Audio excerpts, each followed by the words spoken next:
Владикавказский юношеский клуб «Барс» выиграл турнир по футболу. Кубок Андрея Кончельскиса проходил в Сочи с 27 марта по 1 апреля.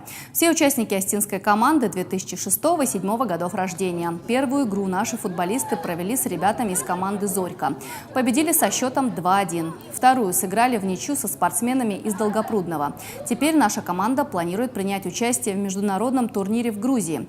Кроме того, двое ребят были отмечены личными наградами. Лучшим нападающим стал Давид Кокоев, а лучшим игроком Тимур Губиев. Мы готовились к этому турниру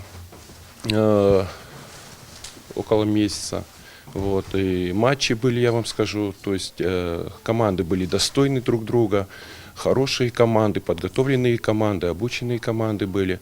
Сыграли мы на турнире 5 матчей, чтобы из этих 5 какая-то игра была легкая, я такого бы не сказал. Я был очень рад.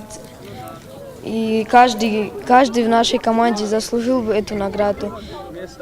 Я благодарю нашего тренера, то, что он нас смотрел игры соперников, говорил нам, как, где надо, в какой ситуации играть.